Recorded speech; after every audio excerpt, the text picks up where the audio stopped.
Hi, my name is John Abercrombie, and I'd like to discuss with you some of my concepts and ideas for improvising, primarily in harmonic situations, standard type song progressions, more simple modal harmonies, and perhaps some of my own compositions or compositions that use what we refer to more as polychords, but basically primarily in a harmonic situation. And the first thing I'd like to discuss is a concept I use, which everyone uses, but I think of it in a particular way. And I think of intervals. I think of going from point A to point B. And further, of course, hopefully, when you're improvising. But instead of thinking of what most people do of scales and modes and thinking of this long 8-note scale and trying to, every time you see a chord symbol, trying to relate the scale to it, I think of, let's isolate a chord. Let's take a chord we want to get to know, or a sound, to become familiar with it. And one way is to just sort of deal with that isolated sound and not a progression. And think of intervals. By intervals, I mean from an A flat to a C, an interval of a third, a C to an E flat, or fifths. And for this purpose, I'd like to deal with a certain sound now, and helping me out in this quest for interval improvisation is my friend and colleague John Basili. He's going to be playing some chords for me. We're going to be doing some performances later on the tape, and he's also going to be quizzing me and asking me questions and try to trip me up and make this a more interesting tape. So what we're going to do now is take an isolated sound. We've chosen an old friend of mine, A flat major 7, flat 5, or for those of you who must know, it's A flat Lydian, or some people like to think of it as A flat 7, sharp 4, or sharp 11. It's a sound that I like to play over. And I'm just going to isolate this sound. We're going to play first out of tempo, rubato, no tempo. John's going to lay down the sound for me, and I'm just going to improvise over it using an intervallic concept. I'm not going to play scales. I'm not going to play hot licks. I'm going to play just intervals, which hopefully I'll be able to create little melodies from. And the intervals will be mixed. They'll be thirds, fourths, fifths, whatever I feel like. So.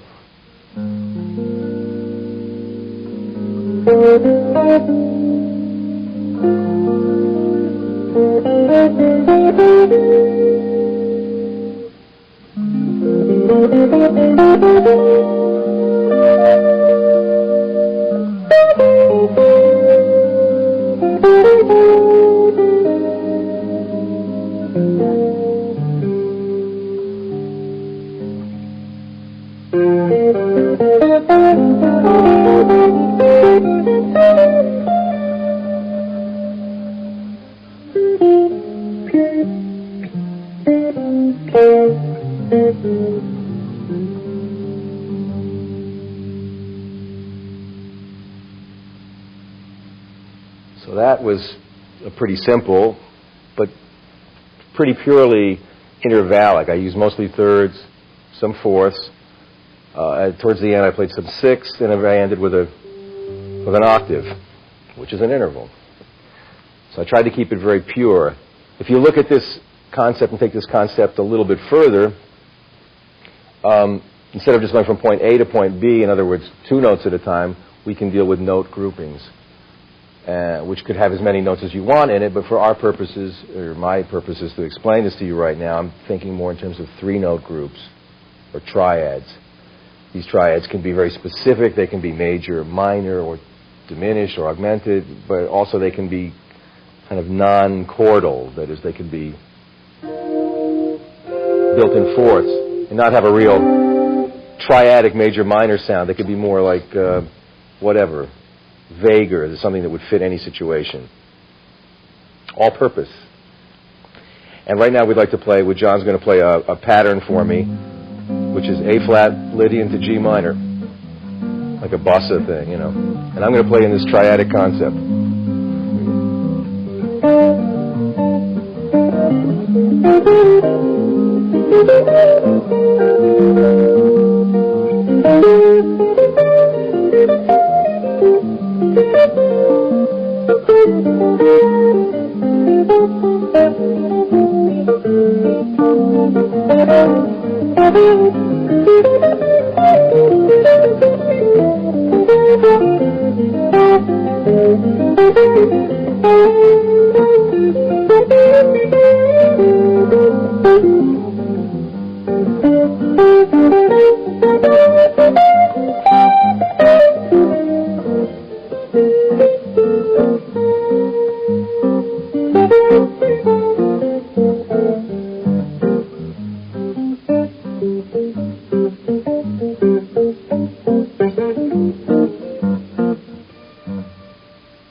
More or less, that's the idea. That was sort of giving a little rhythm to it so that it's not all sort of floating. But this can also be practiced out of tempo, too. The main idea behind a lot of the things I'm trying to get across in this video is to try and hear what you play. That's why I'm making it so simple in terms of intervals and triads. Because very often, like I say, we're dealing with scale. Every time you see a chord symbol, you see a scale. How can I get this scale in there? How can I fit all these things in? Well, you can't. There's no time. It's impossible. And it's pointless, too. So it's better to create melodies and take small particles and build towards making larger lines. If the way I've improvised for you now, I wouldn't improvise totally for a whole song. This is something else. This is a way to get going. It's one aspect of the whole thing. John, could you get more specific? Where do you find the triadic material? Where does it come from harmonically? It comes from a mode, from a scale? Yeah, I'd like not to use those terms, but unfortunately, we have to, because it's just a way to communicate where things come from and what they are. In this case, they come from modes or scales, but also they come, I think, in terms of more chord tones. Mm-hmm. In other words, if we're talking about A flat, 7 flat, 5, what are the notes in the chord? Mm-hmm. You know, A flat, C, E flat, and G, and a D is the flatted 5th or sharp 11.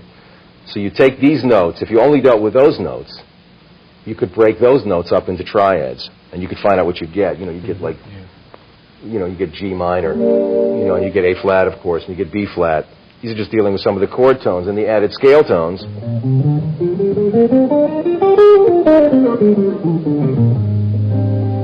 That being the scale and the...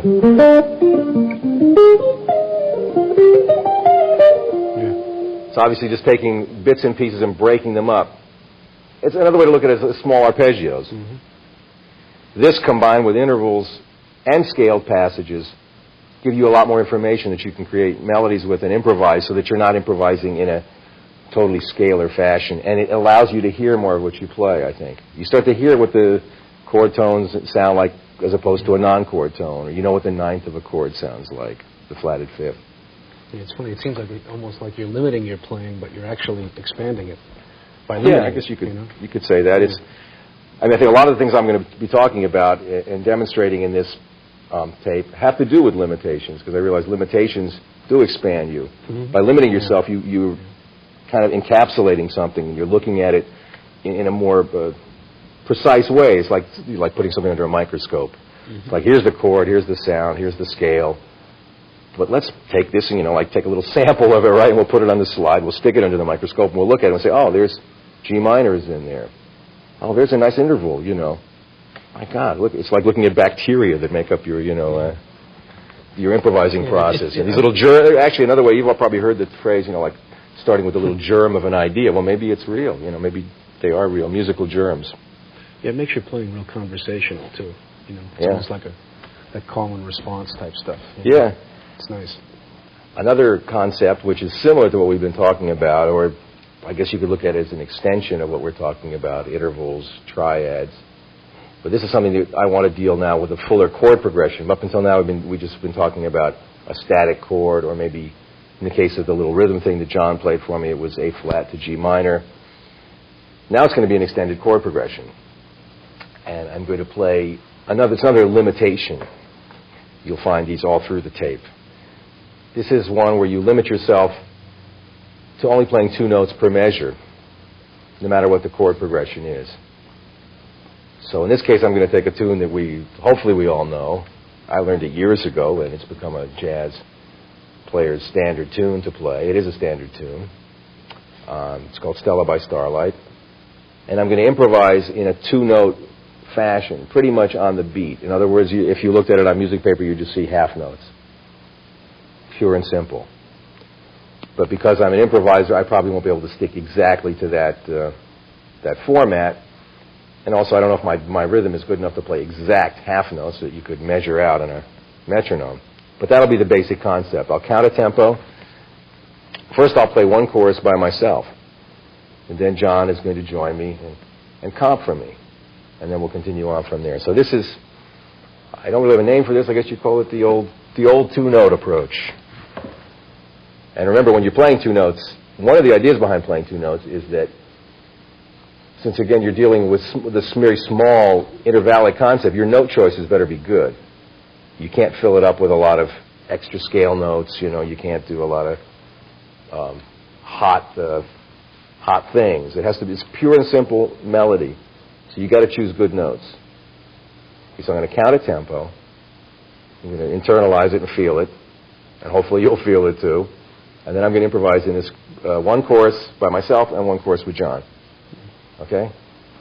I'll see you at the end, and I'll see you in the second chorus.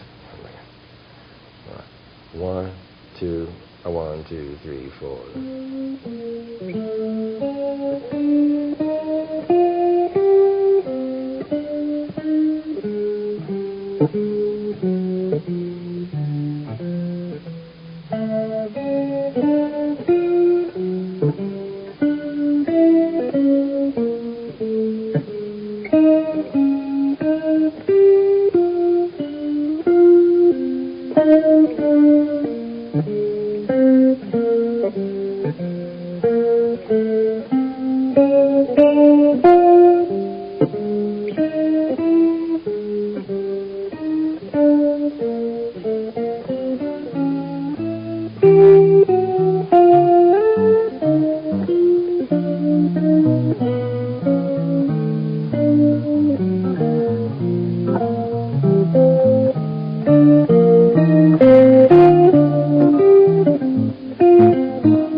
got lost.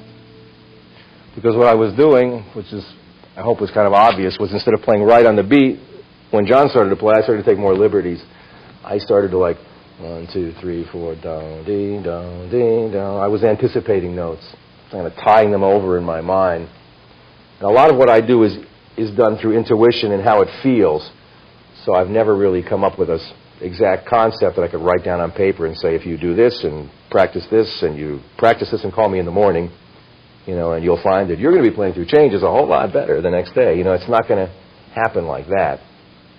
So I was taking liberties, rhythmic liberties with the notes, but I was still trying to choose notes that fit the chords. I wasn't thinking of scales, I was thinking more of chord tones. And it gives you a chance to really concentrate on the notes you play, and it teaches you about how to melodically voice lead, if there is such a thing.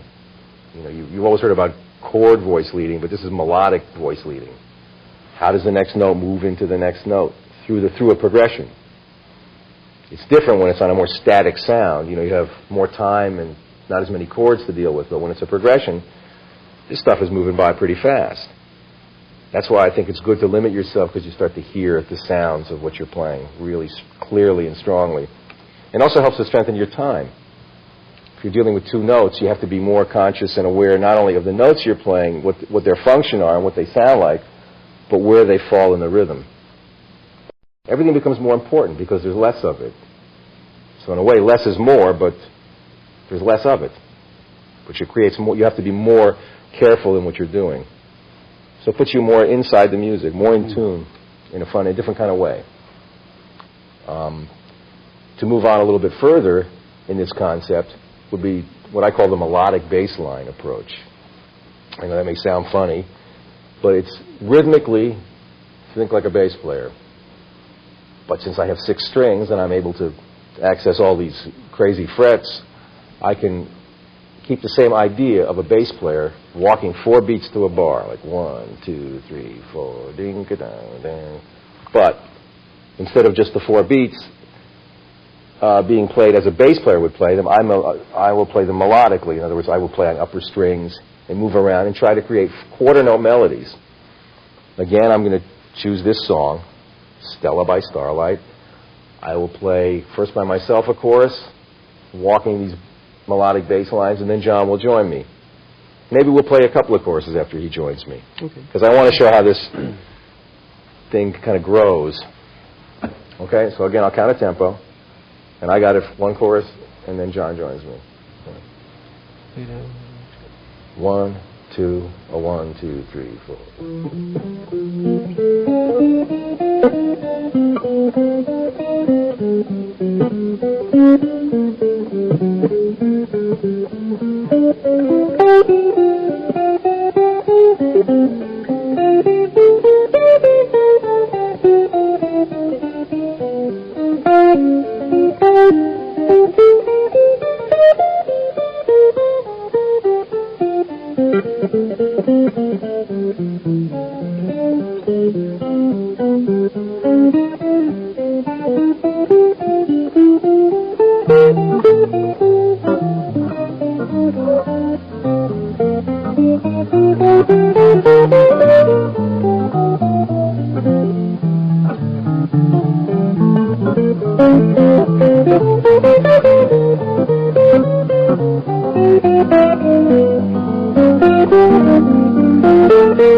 whatever.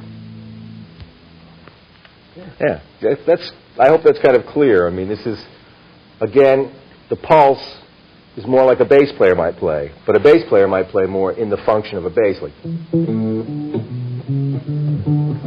more in the lower strings and play things that a bass player would play, more supportive. This is taking that idea and extending it into the upper registers and making quarter note melodies. And you find if you practice this way for a while, what actually happens, it's a strange thing. In a way, you kind of become bored with what you're doing. You reach a certain point where you can't play in the scale anymore, and you can't play in rhythm anymore. You need to find a way to break out of it. Maybe I could give a little example of that. Like, in other words, I'm going to be playing the 4/4, but then I'll start to... It's like rhythmically altering what I did with the 2 notes. In the previous example, this is doing it with the 4 notes. I was doing some of it as we played, but let me demonstrate, maybe at a slower tempo. 1, 2, 1, 2, 3,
So that was a little, some liberties I was taking, or quite a few liberties, actually. I was trying to, just use the quarter note idea, the pulse, to generate improvisation. I wasn't staying with it all the time. I was accenting it in different places. I was playing it a little turned around. I was using other devices like triplets, because it's hard for me sometimes just to play, now I'm only going to play quarter notes, or give myself that much of a limitation. But I think you can see what it does. It's another way to hear through chord changes. You're hearing in a more melodic, simple way. And it's also, again, like the previous example with the half notes, it's good for your rhythm. Because you have to really concentrate not only on what the note is and what the direction you're moving, but the rhythm of it's very simple. You're only dealing with 4 notes per bar, basically. So they have to be in time. If they're not, they're going to sound really bad. I mean, you can get away maybe playing a whole bunch of notes and cover up bad rhythm, but when you deal with like half notes and quarter notes, your rhythm becomes very obvious. Either you're playing with good rhythm or you're playing with bad rhythm. Either you're dragging or rushing or whatever, It puts you more in contact with the feeling of the whole thing. So I think this idea of 2 notes and 4 notes per chord, the idea of intervals, the idea of triads, these are all limiting kind of devices which will... The basic principle behind all these things is really to get you to hear, or get me, so I'm the one who decided to play this way, get me to hear what I play, more in touch with it. And one of the reasons I started doing this, was because I played for so many years, I played, for lack of a better word, fusion music, which I enjoyed very much, but it was devoid of harmony, this kind of harmony, jazz harmony. It was also devoid of a jazz feel. There was no, like drummers didn't play with a ding-ding-a-ding swing feel. It was all like eighth note rock and roll feel. So the harmony was gone and the jazz sense of rhythm was gone. And when I came back to trying to play this music, I found a lot of deficiencies. So to get myself centered, it's another way to look at these things, is they center yourself. It helped to center me, my rhythm, and my sense of playing on changes again, because I had forgotten how to do it. And I wanted badly to get back to it, but it was hard to, if you leave something alone, you can't just jump back into it. You kind of say, gee, I've been away from it for a while. It's like an athlete who's been away from, you just, gee, how do I do it? So you go back to bar 1, basics, what do I practice? Well, how about half notes and quarter notes, man? That's pretty basic, So that led me into this, and it's improved my, hopefully improved my sense of how changes move and how I improvise, and it's helped my rhythm. My time, I feel, is a lot better than it used to be. One thing about your time feel, and we've talked about it, yeah, it's got like a slippery kind of thing. Oh, yeah. I call it the rubber band. The rubber band, right. And the band pulls one way, the band gets pulled another way. The other players can kind of interact in around it.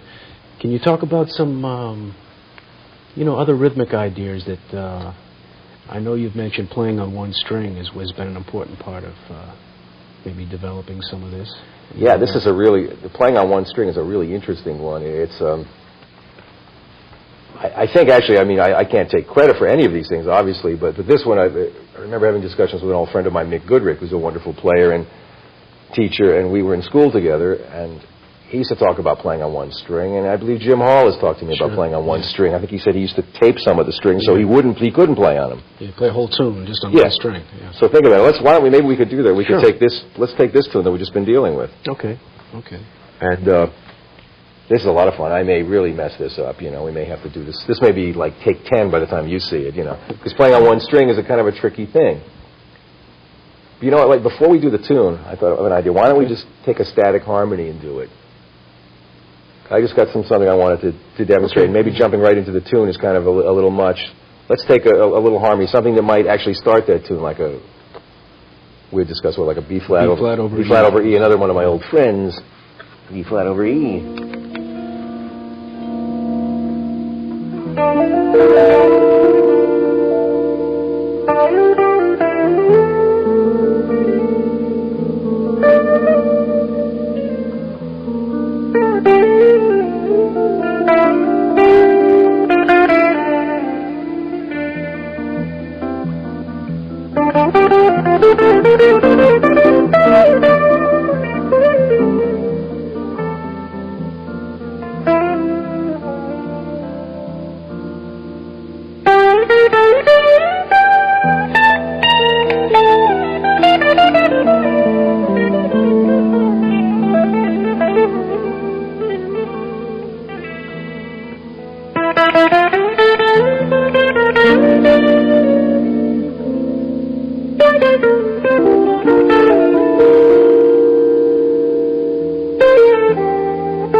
Actually, what I was doing there was I started out playing only on the B string against this tonality, and then I switched to the E string and played only on the E string, and then I started to combine the two. The interesting ththing about this kind of playing, this really is, it's almost like Indian music. It's like you have to find where the notes are on one string. It's like, you've got no pattern, you've got no scale, you've got no position. All you've got is like this one long string, and everything exists on this string. You can't play licks either. You can't play licks. How you? Well, I suppose if you practiced hard enough, you could learn how to play licks on one string. One-fingered licks? One-fingered licks. But, but basically I would take a scale or sound and try to work through it. So you notice I have to slide.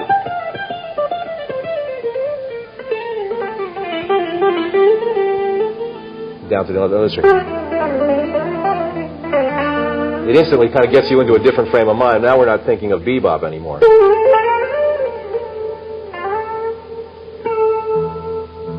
It's very melodic, and you really have to find a note on the string. Now, right now, we're just dealing with one sound, but let's say if we take this concept and we apply it to a song. And since we've been dealing with our old friend, Stella by Starlight, let's just keep on that one, because that's a hard tune because it moves through a lot of keys. So I'm going to improvise with John's accompaniment on one string to Stella by Starlight. Let's say I'll play a chorus on the E string, a chorus on the B string, and then I'll combine the two. But never shall my fingers leave my hand. Thank you. It's the art of illusion. All right. 1, 2, 1, 2, 3.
almost lost it.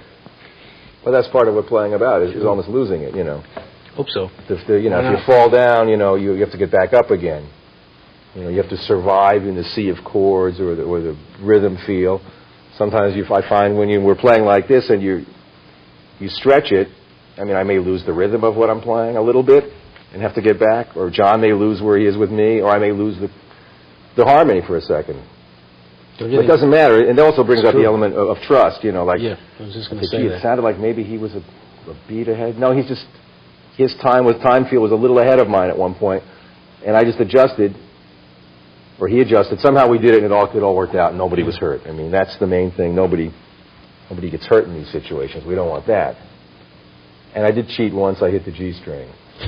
But you can see how it makes you play. All of a sudden, you're playing things that you could never conceivably play if you were practicing scales. They don't exist in that world of running up and down the scale, no matter what degree you're going from. It's not there. It's not included. So again, this puts you really in contact with what you're hearing and what you're feeling. You have to feel your way through this stuff, and you have to learn to survive. Maybe the key word, survival. The one thing that we eventually arrive at, it's all important, one could say it's the foundation for it all, is rhythm. So one thing I like to do in my playing is to phrase things so that they don't always fall exactly on the beat. And we always refer to this in the jazz vernacular as playing across the bar or over the bar line. So in other words, the phrases aren't always landing on one or specific beats. They float more. Sometimes I just think of words that, you know, see how they'd make me feel a certain way, like float.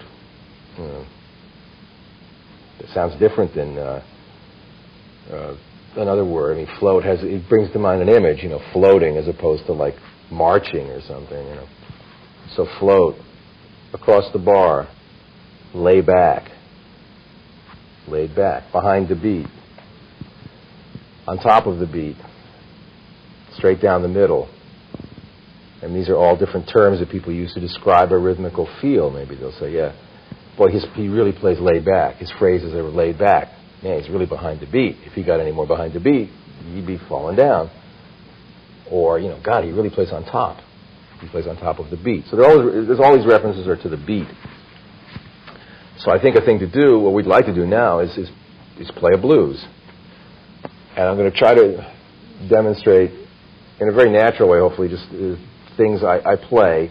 It involves playing triplets, quarter note and eighth note triplets.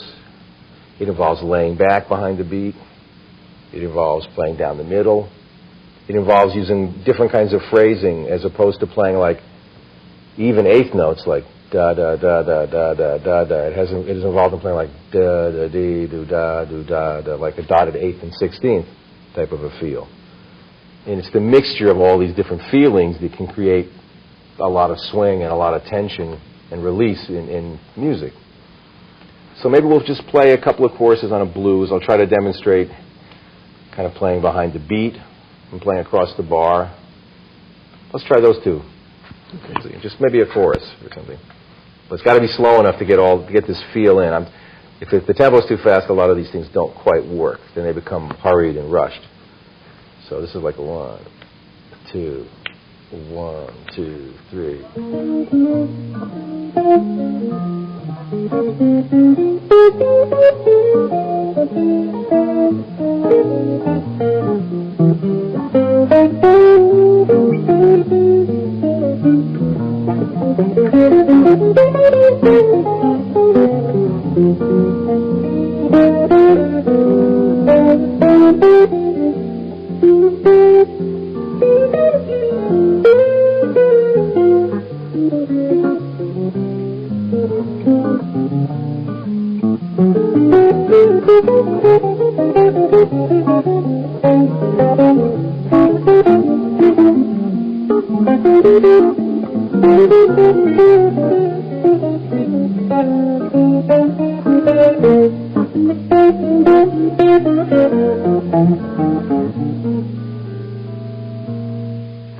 So that was a little bit of like laying back, almost like it's almost like fighting where John's time was, because he was like, and I'm like, I'm playing I'm creating tension. Mm-hmm.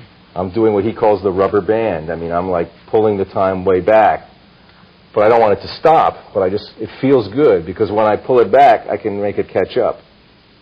So I can play behind the beat and then gradually arrive in the center of the beat and create a lot of different rhythmic motion instead of playing the same way all the time. Maybe now we'll play another couple of choruses and try to play a little more in the center of the beat, something a little more straight ahead, and show you a variation between playing very even eighth notes and a more the bounce feel. I don't know why I call it a bounce feel, like a foxtrot. But we use the same tempo and the same groove, I guess. Okay. Yeah. So sing 1, 2, 3, 4.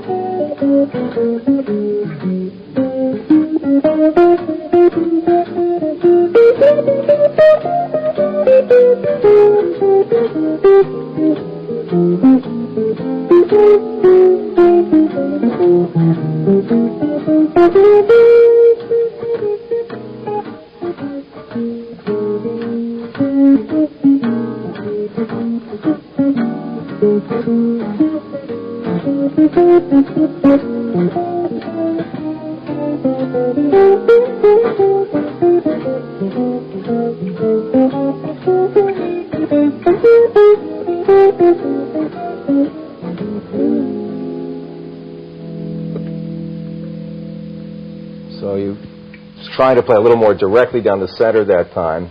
That doesn't feel as natural to me, because I have a tendency to play behind or ahead or around, circular. And the second chorus, I was trying to do a little more of the difference between something being straight. I played a little more bounce feel. Flu, boo-dee, boo-da, boo-dee, boo-dee, dee-oo-da, as opposed to bee, boo-dee, boo-da, boo-da. It has a different feel. So it's in trying to mix these different feels and using triplet devices that you create all this tension in the rhythm, which to me actually feels very good. It's a good way to play. It feels natural to me. And you put this all together, and that's kind of how I play.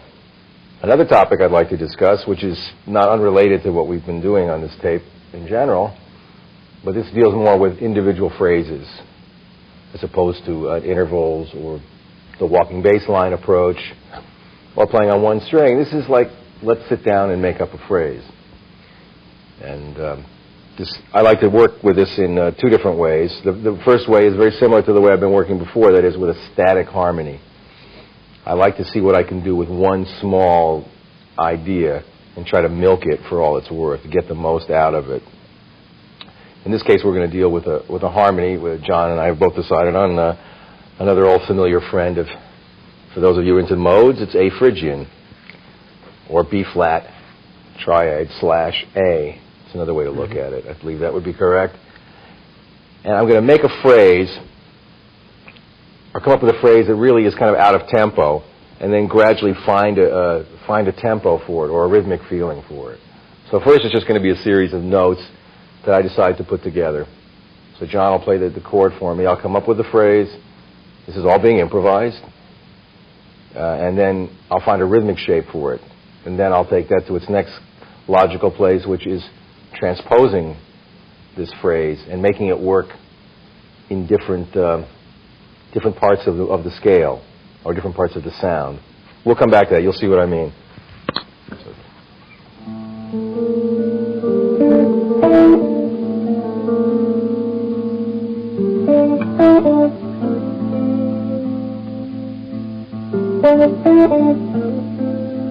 So let's say that's my phrase.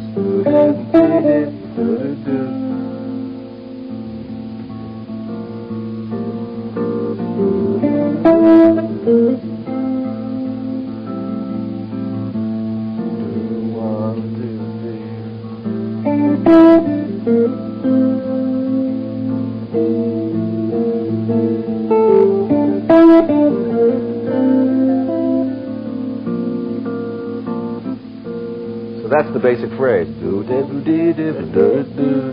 That's the time. 1, 2, 3, 1, 2, 3, and 4. So it started out kind of out of tempo. Do, de, do, de, de, boom. Just trying to find some notes that fit well together, that I like the sound of. It turns out that it's really that. Do, de, do, de. If you look at the notes individually, do, do, de, do, do, de. I could have played them like that.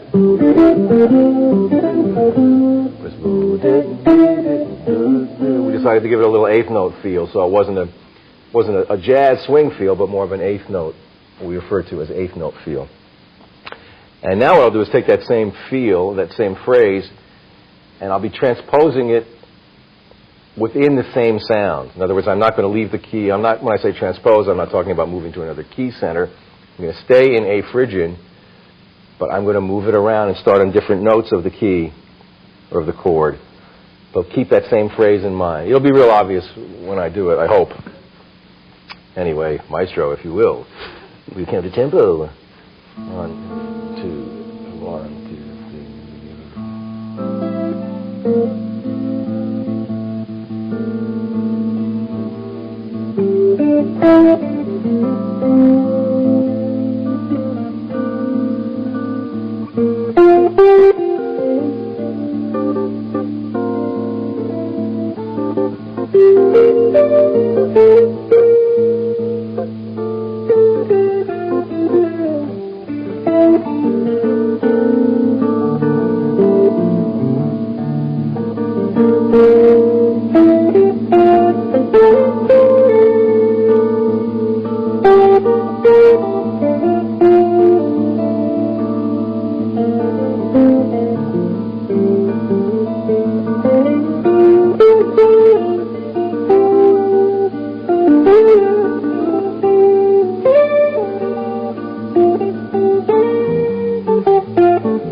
kind of like that.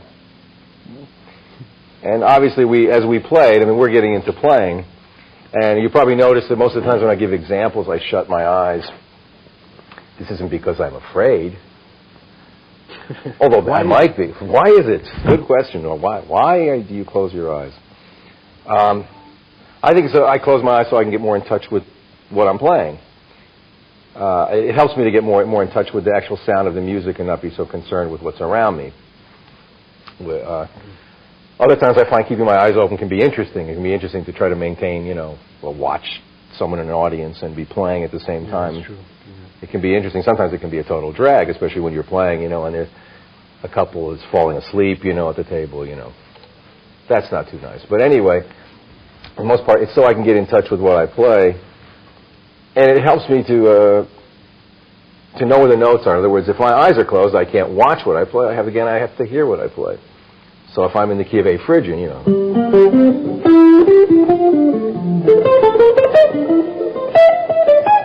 Whoops. And I have to know where these notes are.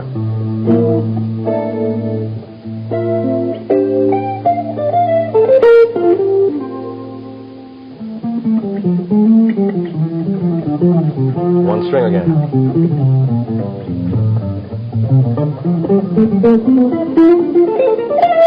So try to always feel my way and know where those notes are.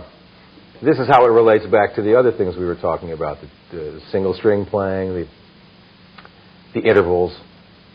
by getting all these limitations is how I arrived at this point where I see in triads. So this is by using all these limited, is that a correct word? These limiting ideas, I arrived at learning the guitar a lot better. So that's why I play with my eyes closed. Well, we try to and incorporate all these things in performance and see what happens. Sure, okay.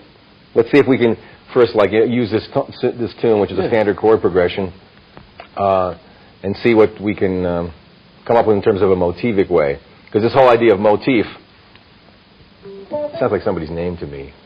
Alexander Motif. There he is. In other words, what I was doing and transposing it, obviously. Same rhythmic and melodic shape, just moving it to a different place in the key as John was playing. Mm-hmm. So I hope that was obvious. You also change that a lot rhythmically, too. You place it in a different place in the bar. Yeah. You do that a lot. It's nice, too. It's taking one idea and trying to, really milk it. In other words, instead of saying, oh, here's my one idea that I played on A Phrygian, now let me find a new idea to play on G7th or a new... Why find a new idea? Why not take that germ of an idea and develop it so it fits other situations? I mean, just like this idea, if we...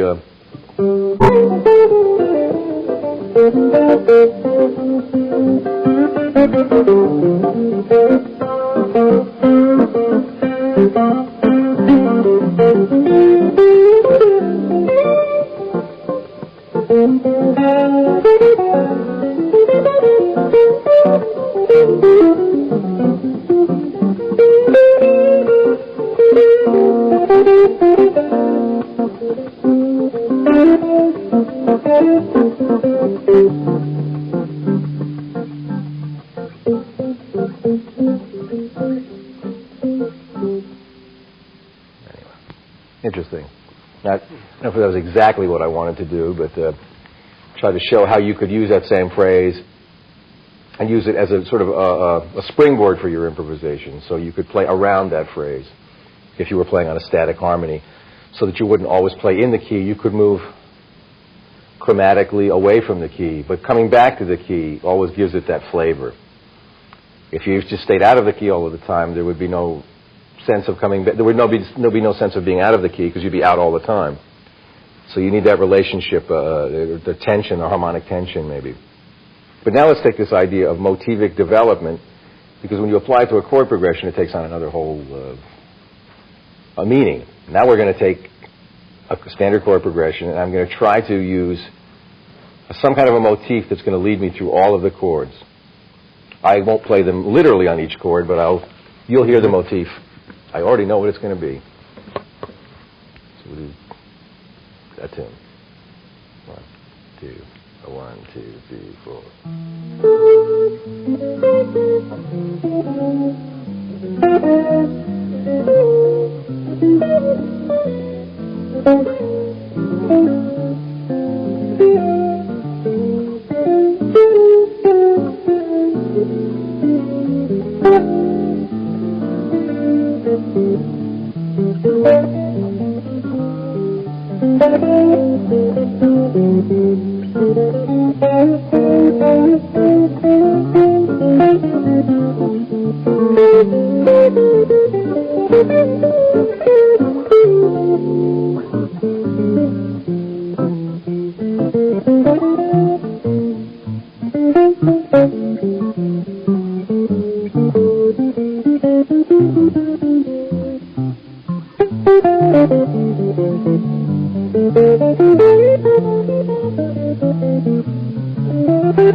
Well, that turned into more of a full-length performance, which is great. So I hope some of the material was clear. We can slow some of that down too. But I was trying to be, and John too, be very clear in terms of like using a motif to play like here are the changes, you know. G minor 7, C7, F, D minor to G minor to E minor to A7, B minor E, E minor to A. And the whole thing kind of repeats, more or less.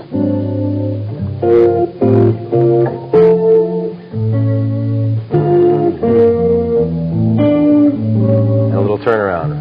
F7, E7, A7 to D minor. And the changes go back. It's a very modal sounding tune. It's a kind of tune that's very easy to, that kind of chord progression is very easy to get lost in because you never know. There's no real bridge to the song. It's not an AA song form, so you don't know where the heck am I, you know. John, when you think about improvising on a tune like that, a lot of people would look at each chord, maybe decide what they want to play on each chord. But the feeling I think you get is more of a larger sense of the tonality. It's more of a palette, you know, if you were a painter or something. I hear it the way you play, so you think of it more in a longer sense as opposed to each individual chord. This is true, yeah. I think that also has to do with not only the harmony of the piece, but the rhythm of the piece. In other words, if I think of the beat as it's going by, I mean, I'm not thinking of, like, that tempo was the 1, 2, 1, 2, 3, 4. I'm not thinking of every beat, like 1, 2, 3, 4. I mean, you know, I'd get tired very quickly. Real old, real fast. Yeah, so what I try to do, I think what a lot of players do, is you just try to think in a longer rhythmic scope. So instead of thinking of every beat or every quarter note, I'm thinking of, like, 1, 2, 1. Those are a bar. 1, 2, 3, 4, 2, 2, 3, 4. So all of a sudden, I'm not like trying to cram anything in. My whole body relaxes, which allows me to maybe think further ahead or think in a longer sense. I might see like a whole series of chords as one long progression, you know. So it's not just like chord, chord, chord, stop, chord, chord, chord. It's a song, and you have to keep in mind that you're playing a song, and there's a lot of motion to this harmony, and you were trying to like my friend Mick used to say, the harmony is like a big circle. It keeps going around, and you're trying to sometimes play a straight line through this stuff. Maybe we could play that one again and just take it, and I'll try to be even really clear, because I think this is an important aspect of letting the tune play you.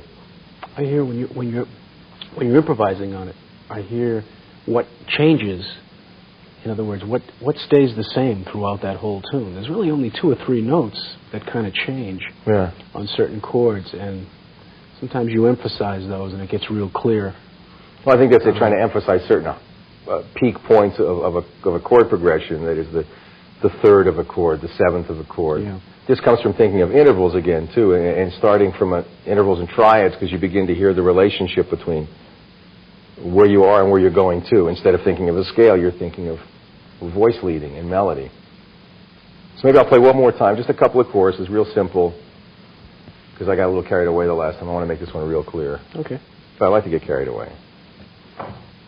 Okay. 1, 2, 1, 2, 3, 3.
But leave tune.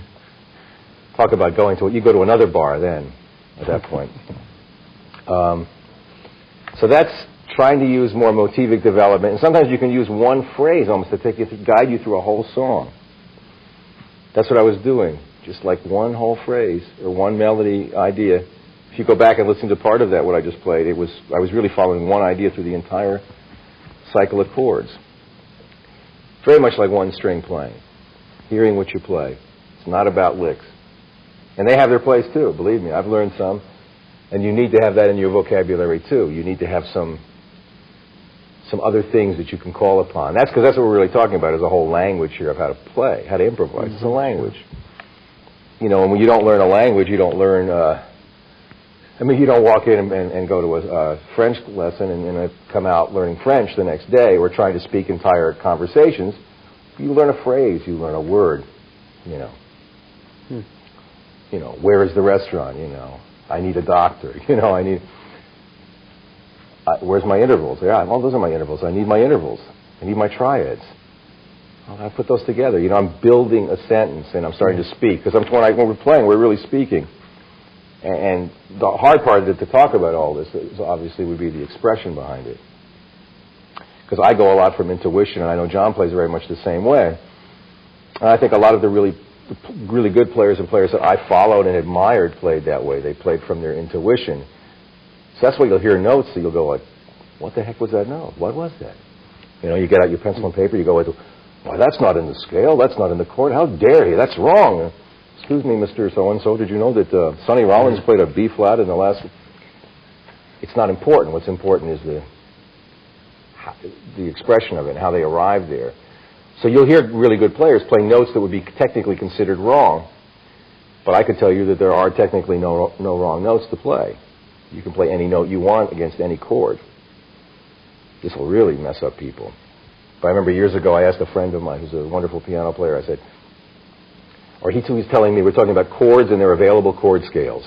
He said to me, John, you know what the available chord scale for G7 is? I went, no, Carl, what's that? He said, it's G, G sharp, A sharp, B, C, C sharp, D, the whole chromatic scale. Sure. I said, well, gee, that's kind of far out. He said, you know what the available chord scale for C Lydian is? I said, no, Carl. He said, C, C sharp, D, D sharp, E, F. I mean, we were kids, and he was making a very strong point, but he was doing it like it was a joke. But it was the heaviest joke I ever heard because it was absolutely true. I mean, you know, and that kind of broke down the notion of scales for me at a certain point. Like, it's not necessarily to have to think of these scales. It's necessary to think about, like, direction, expression, motion.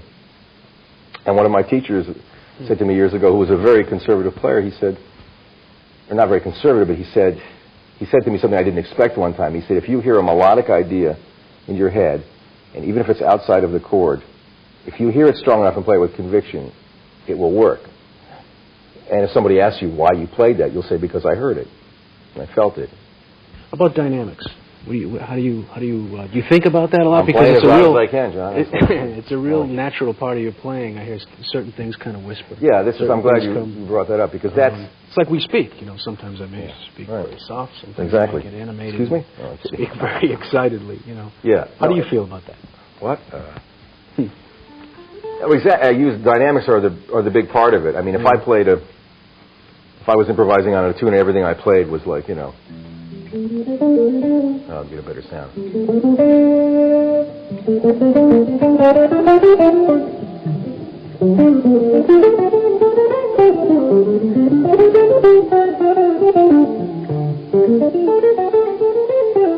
I mean, you get bored very quickly. I'm already bored. I mean, but if I took if I was playing, like, maybe not the same phrases, but similar phrases, you know, eighth note type lines, and I used more dynamics in them, they would all of a sudden have more meaning.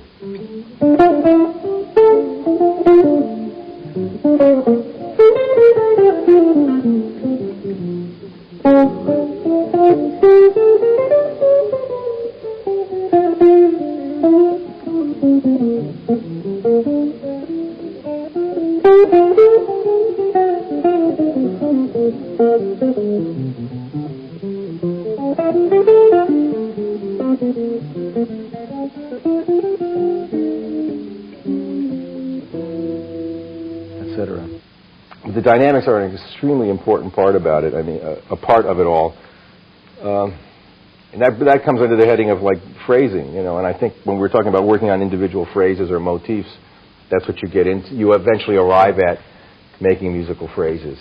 And that's what you really want. I mean, that's what you're going for in the end is a musical phrase and putting together of ideas. And really, what you wind up arriving at, where I hope I arrive at, in the best sense, is the improvisation is kind of like a composition. My best intentions are, when I improvise, is to create some kind of new composition over the existing one. And if it's a standard song that like some of the songs I love so much, I try to also pay very close attention to the song, because the ones I play really well, I feel that I wrote them. I feel like they're my songs, you know. Mm-hmm. John, one of the characteristic points of your compositions and your writing is polychords, and we haven't talked about that yet today. No. Various triads over various bass notes. How do you think of them? How do you come up with them? What might be some uses for them? And maybe we can demonstrate a few of those sounds, if we can break them down into what their lowest common denominator is, so to speak, you know? I think they're the kind of sounds that I arrived at by when I first moved to New York and met people who were writing this kind of music and recording this kind of music. Friends of mine like Ralph Town or Richie Byrack. People who were actually actively involved in writing this music. I didn't know what it was, so I sat down one day at a piano and I took a melody note, I remember, and I hit a bass note in a much lower octave. And I continued down with another bass note.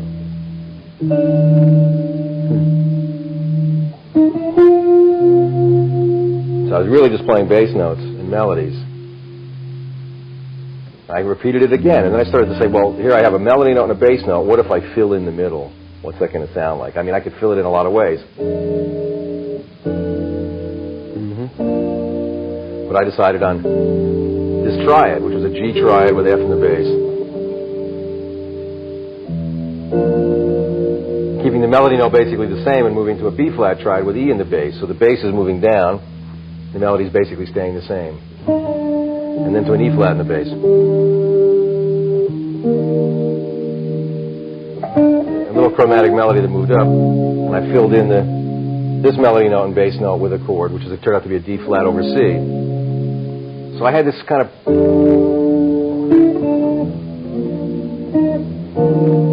This song was developing.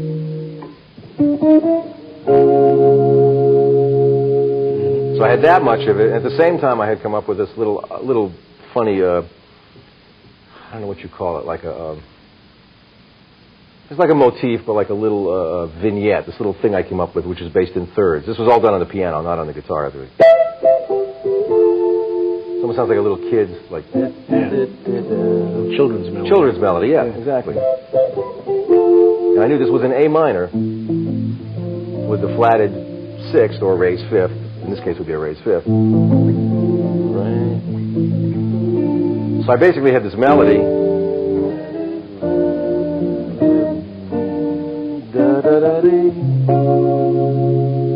So I was writing a tune that had polychords in it, but I didn't really know what they were or how to deal with them at the time. I just wrote the song from sound, basically from bass note, melody note, and fill in the middle. What's in the middle? I don't know. Let's try different things. You know, it was an experiment, and it turned out to be a song called Ralph's Piano Waltz. You know, and then I had to, because it was written on Ralph's piano, and it is a waltz. Is that the first tune you wrote with polychords? I think this was the first tune I wrote with polychords. But then I had to figure out how to play on this thing, you know, because it was, for me, it was like foreign territory. I was still used to 2-5-1 traditional harmony, but I loved this sound of these chords, but I didn't know how to improvise. That's where the scalar approach came in handy, or knowing what the scales were.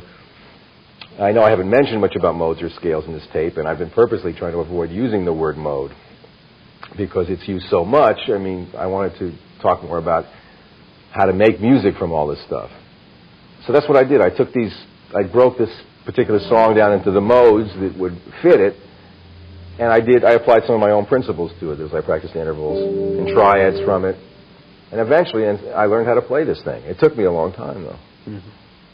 But that was my first real run-in as a composer with polychords. And that's how when I talk about improvisation as being composition, I do try to think like that when I improvise to a certain extent. But when you compose like this, you really, then you are like, a painter or someone who has time to change things, That's what I love about, and that's the way I think you can practice. It's one of the ways you can practice. I mean, everything I'm telling you on this tape and everything we're talking about are just my own personal opinions, my own feelings about music, which have come over a long time of playing many different styles and with many different people.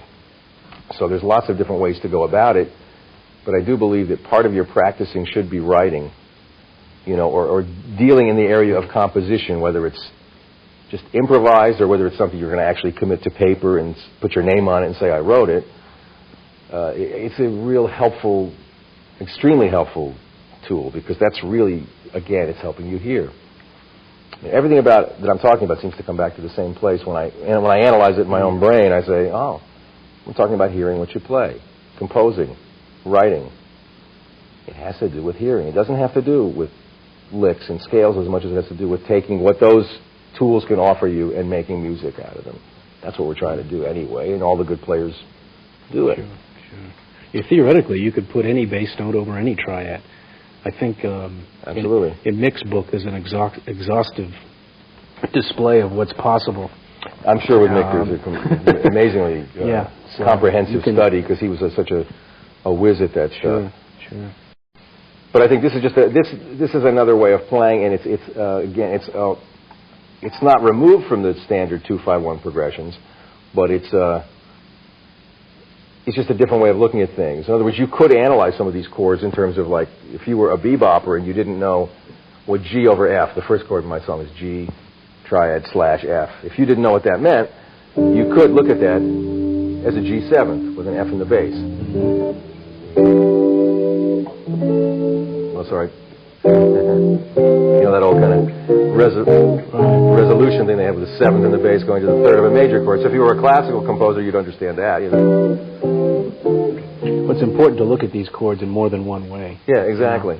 So this could be G7 with F in the bass, and somebody says, oh, I know the mode for that. It's G, Mixolydian, thank you, and you get a little bluebird on your paper, But that's one way to look at it. The other way is to say, oh, if it's G7, then it's just G7. It could be this.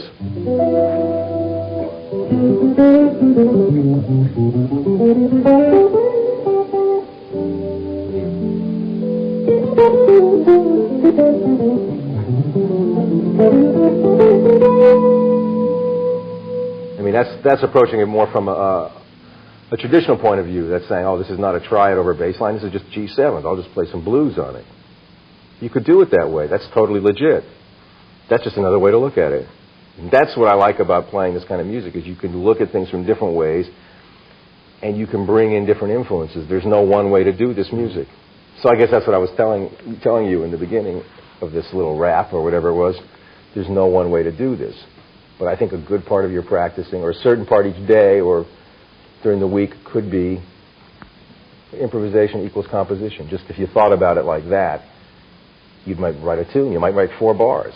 That's a lot. Those 4 bars, you could learn a lot just writing 4 bars of music, more than you could you just try to hammer out a bunch of predetermined licks you'd worked on. You'd learn more about what you're about in relationship to music, not what somebody else did. It's important to analyze and scrutinize and do record transcriptions, but it's also very important to spend some time with yourself and find out what you're about, what it is you want to play, what do you hear. That's why playing rubato, like we did on some of these changes when John was comping for me, I believe that that's a really great way to play, because it's slowing down the whole process. You're not in a hurry. Let's live with these sounds for a while and see what we can learn from the music, instead of trying to always go into a musical situation ready to impose some idea on it. Be open to letting the music teach you a lot of things. And that's what composition does. It teaches you, or it does for me anyway. Anyway, now I think we talked a little about composition, at least about this song, so now it would be nice to hear a complete performance. So now we'd like to play Ralph's Piano Waltz.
And that pretty much covers a lot of the things I wanted to get to in this tape.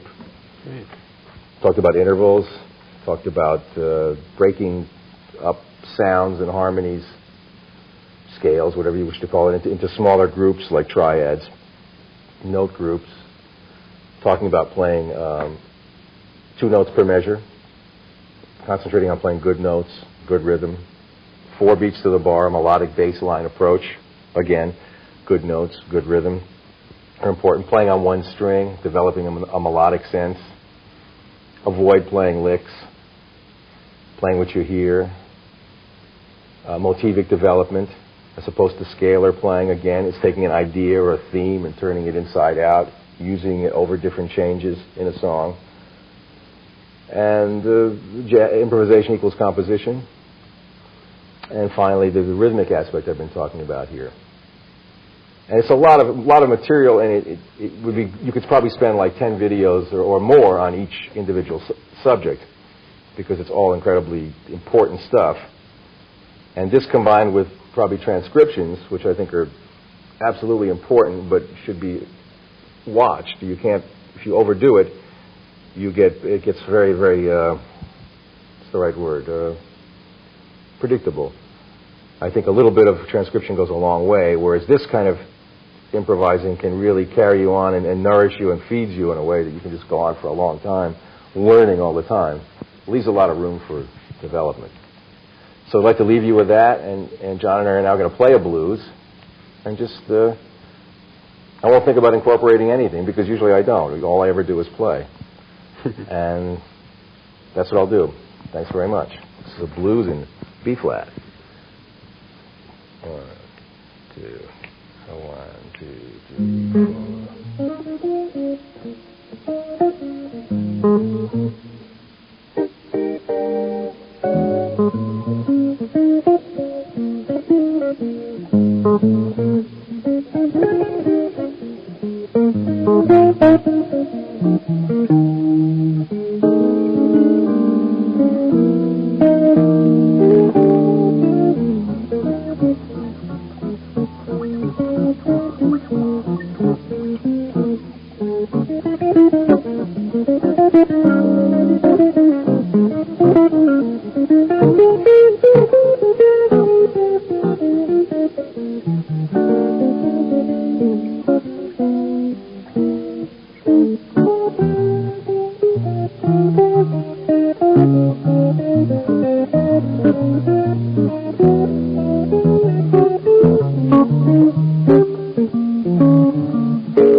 Thank you.